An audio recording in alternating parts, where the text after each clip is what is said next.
वंदे मातरम। इस वीडियो में कुछ गलत बोलूंगा तो मुझे माफ़ कर देना। आज मेरे देश का सबसे अहम मुद्दे, सबसे इंपॉर्टेंट मुद्दे के ऊपर आज बात करूंगा, वो है महिला सुरक्षा के ऊपर, वुमेन एम्पावरमेंट के ऊपर। आजकल कोई भी महिला अपने आप को सुरक्षित महसूस नहीं करती इस देश के अंदर। कहीं भी जाओ वो सुरक्षित महसूस नहीं करती और पेरेंट्स का भी मन में एक डर रहता है कि कब मेरी बेटी घर लौट के आएगी जब बाहर जाती है वो। ऐसा क्यों होता है दोस्त?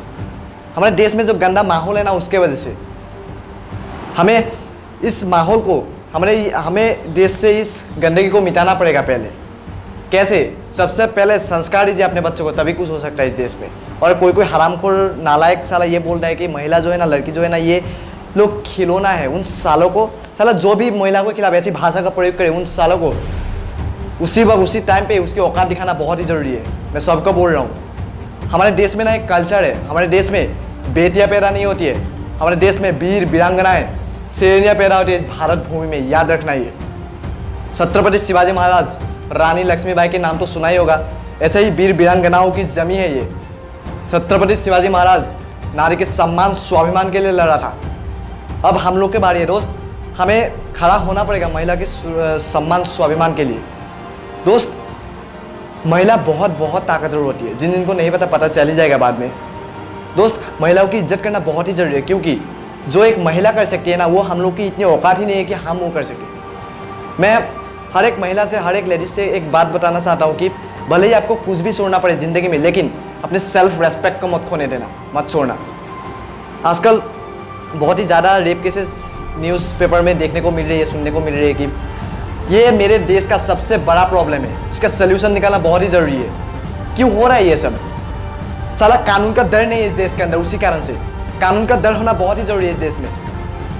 कल परसों जो हुआ, जो यूपी में अरे दोस्त, कब तक मोमबत्तियाँ जलाओगे यारो? एक बार उन सालों को, उन हरामखोरों को जला के देखो, फिर कभी मोमबत्तियाँ नहीं जलानी पड़ेगी।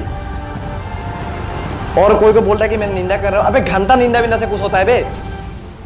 निंदा से होता तो अब तक हो चुका होता।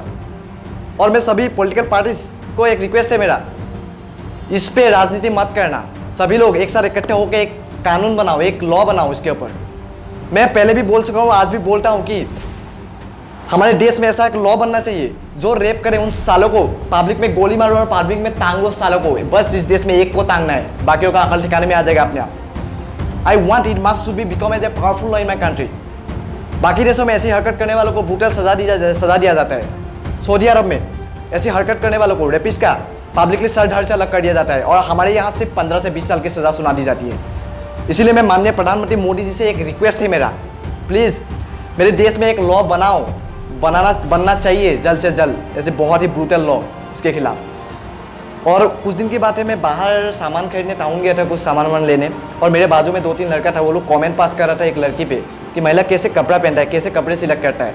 उन सालों को तो मतलब अभी कुत्ते डिसाइड करेगा शेरनिया क्या पहनेगी, वही हुआ ना अभी।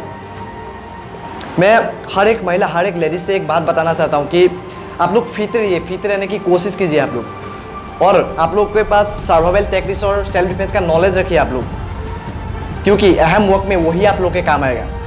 और मैं सभी लड़कों से एक बात बताना चाहता हूँ कि एक छोटे भाई, बड़े भाई की तरफ से, जो भी समझते हैं आप लोग, कि हमें इस देश को बेहतर बनाने के लिए हमें नारी का सम्मान करना पड़ेगा।